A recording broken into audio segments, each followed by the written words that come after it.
Fala, gente. E aí? Tudo certo? Pessoal, trago um tema um pouco diferente do que a gente tem conversado. E a proposta hoje é que nós tenhamos... Na verdade, eu iniciei a gravar um conteúdo que era para ser... Eu imaginei que não fosse dar um tempo tão grande. E aí acabei tendo que interromper e voltei agora, então propondo mais uma trilha com alguns vídeos menores referente a gerenciamento de projetos de software utilizando o GitLab e baseado em alguns conceitos do Scrum. Eu não vou seguir a risca, porque didaticamente eu imagino que em alguns momentos possa nos prejudicar. Para a nossa proposta aqui, eu trago vocês para dentro do meu mapa mental, e aí eu pensei numa proposta de 4 vídeos. Nesse primeiro, abordando um pouco das milestones, e aí já justificando o porquê do GitLab. Hoje na empresa, na Brain, nós não utilizamos mais o GitLab para controlar, para gerenciar o projeto. E sim utilizamos para trabalhar como repositório dos nossos códigos, os códigos dos nossos clientes. Mas não porque eu julgue que não é uma ferramenta que entregue valor, mas sim pelo valor que nós precisamos investir para ter ela numa versão Enterprise, que nos libera os recursos que a gente gostaria de ter. E o legal é que a grande maioria desses recursos, eles estão disponíveis na versão, desde que os nossos repositórios sejam abertos, sejam free. E então, para que a gente conheça ele e que vocês possam trabalhar projetos que não precisam ser privados, que não tenham clientes que vocês precisam fechar, é uma ferramenta excelente para fazer isso, e de forma gratuita. Então aqui no nosso mapa mental a gente vai iniciar conversando um pouquinho sobre as milestones e o que ela é, o que elas são. Num segundo vídeo eu volto para falar das boards, das issues e dos rótulos que a gente pode colocar. No terceiro, relacionamento entre tarefas. E por fim, estimativa de tempo de tarefas e acompanhamento de resultados delas. Tá? Então a gente vai iniciar pelas milestones e como sendo o marco zero, nós vamos lá desde o primeiro passo, criar o projeto aqui no GitLab. E aí para a galera que não curte por algum motivo o GitLab, quer usar GitHub, cara, você consegue fazer quase a mesma coisa no GitHub.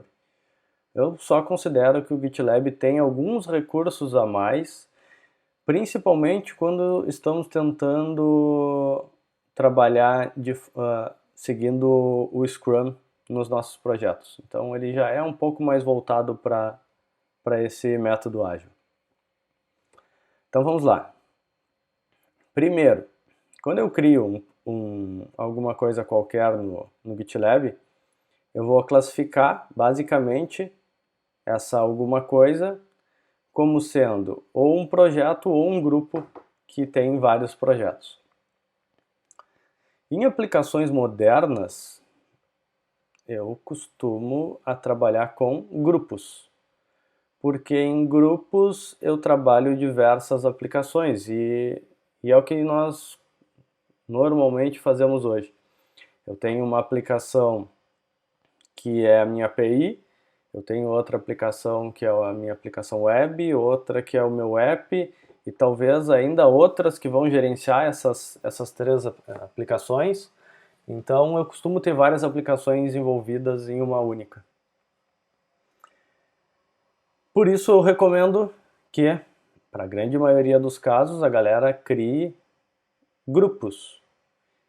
Então aqui hoje na Brain eu tenho nos meus grupos, eu tenho grupos diversos aqui de projetos, de alunos e coisas do tipo, mas tenho também um grupo que é o Brain.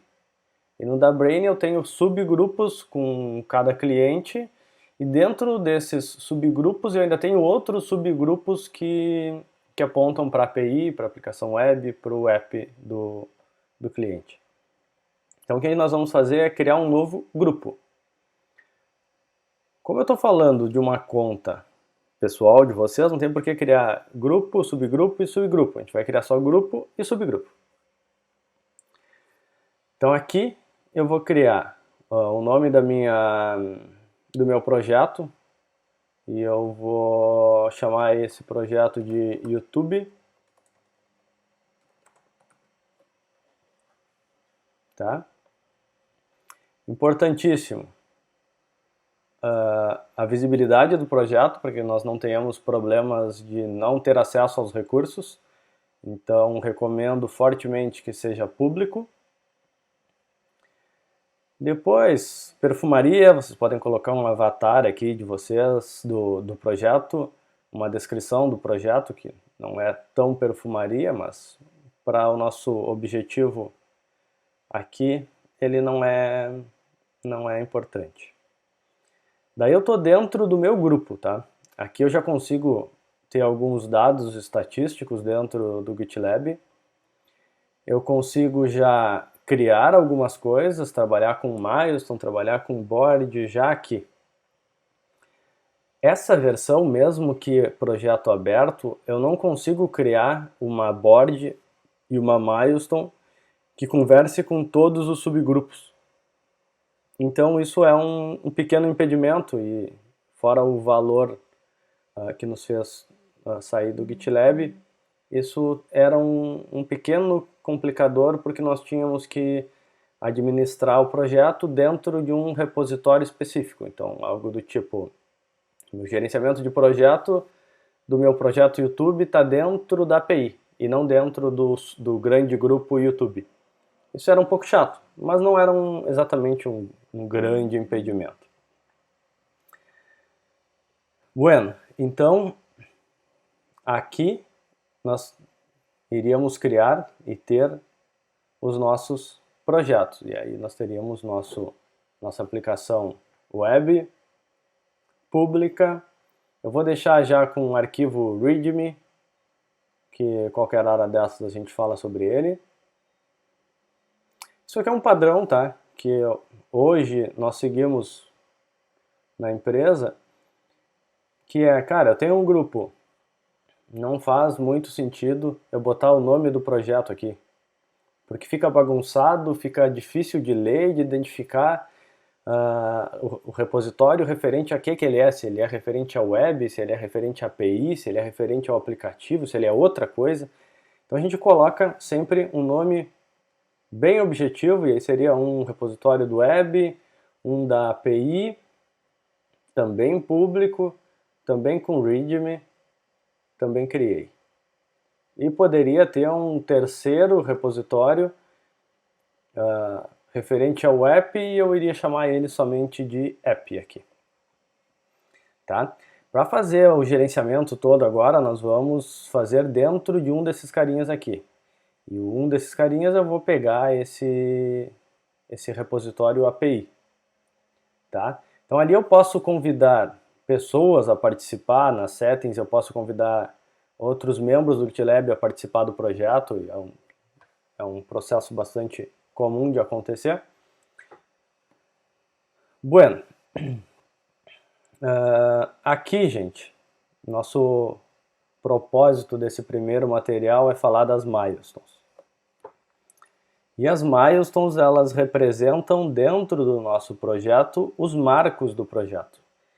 E aí se eu estou falando de um projeto de mercado, um projeto ágil, eu provavelmente vou associar essas milestones às minhas sprints. Estou falando de Scrum, eu vou associar, uma milestone representa uma sprint. Então, eu vou gerenciar elas, intitulando elas de Sprint 1, Sprint 0, Sprint 2, Sprint 3. Em um projeto acadêmico, cara, eu vou provavelmente aqui seguir as datas que me são passadas pelos meus professores. Eu tenho que apresentar um andamento desse projeto em tal dia. Então eu tenho uma milestone que está iniciando hoje e ela acaba no dia dessa apresentação. É um marco importante do meu projeto. E depois eu começo uma próxima etapa se eu conseguir evoluir. A ideia é exatamente a mesma, independente do contexto ser de mercado ou de academia. Tá? E aí eu vou mostrar para vocês aqui como que ela funciona. Eu tendo as minhas datas, e aí se estivermos falando de um projeto Scrum, normalmente a gente trabalha com marcos de 2 semanas. Então as minhas milestones têm durações de 2 semanas. Se eu estou falando de um projeto acadêmico, eu sigo a data lá prevista em calendário acadêmico de entrega. Tá? Então vou criar uma nova milestone, eu vou chamar ela de sprint e vou numerar. E aqui nós poderíamos ter uma sprint 0, por exemplo, que é bastante comum para fazer ajustes de projeto e alguns estudos, mapear algumas documentações, mas eu vou numerar a partir da sprint 1. Descrição. Isso aqui é um campo que às vezes a galera também não dá a devida relevância, mas que tem uma grande importância no nosso projeto, porque aqui nós vamos deixar especificado qual é o principal objetivo dessa milestone. O que eu preciso alcançar com ela? Que é inadiável, que o meu cliente não pode ficar sem nessa minha entrega, ou que o meu professor vai me reprovar se eu não entregar nessa data específica. Então é o objetivo principal da minha sprint. Eu vou colocar aqui a exemplo, realizar integração para login social e realizar agendamento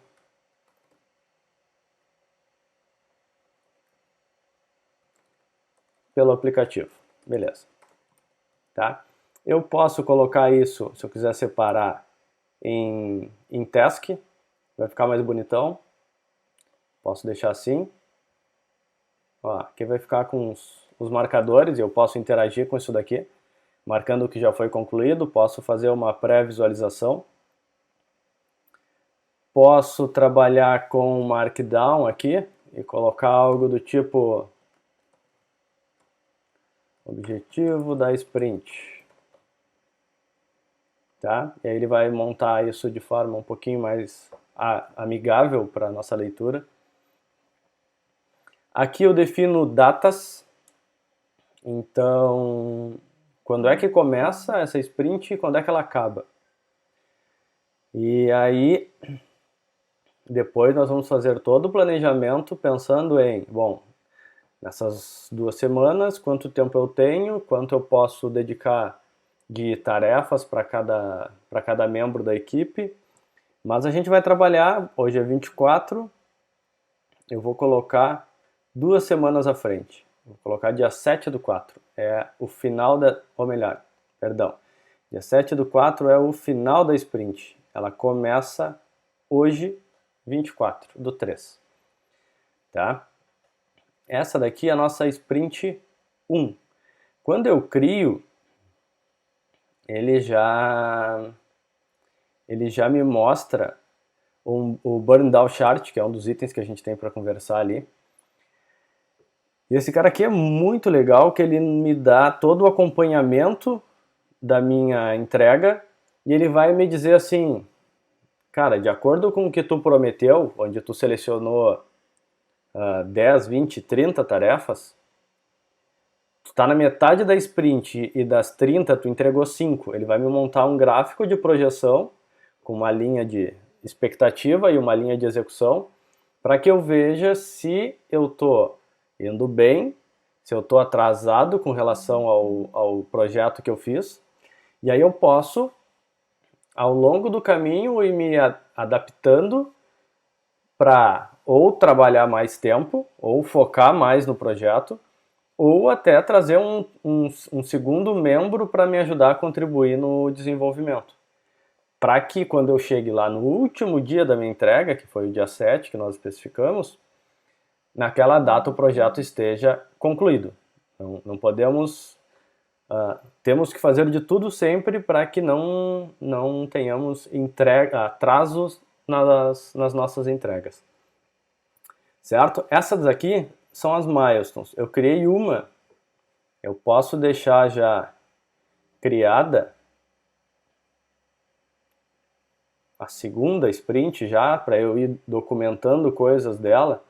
Posso fazer isso, não é um problema. Tá, vou colocar aqui que o objetivo da segunda sprint é entregar relatórios, ou melhor, entregar dashboard da área do cliente. Ótimo. Bem objetivo, bem focado, não é um problema. Vou dizer que ela começa no dia seguinte ao término da outra, dia 8, e ela termina 2 semanas depois, dia 22. Eu já tenho ela mais ou menos alinhada para que eu possa já ir alimentando as necessidades dessa sprint. Ela vai ficar no mesmo modelinho aqui. Conforme eu for criando tarefas atreladas a ela, ela vai começar a mostrar aqui quais são as tarefas abertas ainda dessa sprint, quais são as que já estão em andamento e quais são as que já foram concluídas. E aí aqui, nessa área, a gente consegue fazer todo um acompanhamento de qual foi o tempo previsto dessa sprint e o quanto já foi gasto com ela. Então, vai montar uma progress bar aqui para nós daqui a pouco. Qual é o custo total dessa milestone? E aí nós trabalhamos lá com os pesos do Scrum, que a gente faz o Scrum Poker lá. E isso vai nos ajudar também é mais uma métrica que nós temos aqui, que é o número de issues, ou então o total de esforço, de peso, de tarefas que nós temos a desenvolver no projeto. As datas estão aqui, o progresso que ele vai mapear para nós aqui, do quanto nós já fechamos, já demos como concluído da nossa milestone. E eu acho que de milestone é isso que nós temos, tá bom? Vai dar um videozinho curto, nem 20 minutos. E agora no próximo vídeo a gente segue o papo e nós vamos para uma área bem importante no que tange a conteúdo administrativo, que é falar das boards, issues e rótulos, tá bem? Valeu, pessoal, até o seguinte, abraço!